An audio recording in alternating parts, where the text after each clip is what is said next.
তো আমি কালকে দেখেছিলাম যে সিলিন্ডার থেকে প্রচণ্ড পরিমাণে গ্যাস লিক করছিল। একদমই কি বলবো, যে এত লিক করছিল যে গ্যাস জ্বালাতে খুব ভয় ভয় লাগছিল আমার, যে কারণ যখন তখন হয়তো গ্যাসের মধ্যে আগুন ধরে যেতে পারে। তার জন্য কি করেছিলাম, কালকে একদমই টোটালি রান্নাবান্না সব কিছু বন্ধ রেখেছিলাম।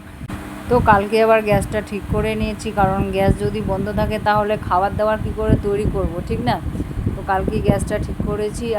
আর সকাল সকাল প্রত্যেক দিনই আমার রান্না বান্না হয়। তো এই যে সবজিগুলো কাটছি, আগে কেটে নিই সবগুলো সবজি, তারপরে রান্না করব।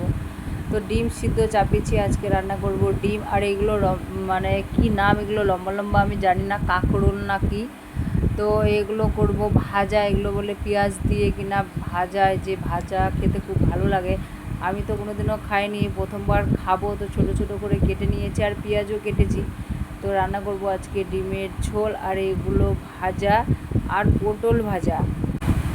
আর এখন পটল খেতে একদমই ভালো লাগছে না, কি বলবো, পটল খেতে আমার আর একদমই ভালোই লাগছে না, ইচ্ছা করছে না যে পটল দিয়ে কোনো তরকারি রান্না করি। তো সব থেকে বেশি ভালো লাগে শীতকালে, ঠান্ডার সময় মানে বিভিন্ন রকমের সবজি পাওয়া যায়, আর সে সময়টাতে সবজি খেতে বেশ ভালো লাগে। কিন্তু অ্যাকচুয়ালি গরমকালটা ভালো লাগে, শীতকালে শুধু ভালো লাগে কি সবজিগুলো, খুব সুন্দর সুন্দর সবজি পাওয়া যায় শীতকালে, আর সবজিগুলো খেতে কিন্তু খুব ভালো লাগে।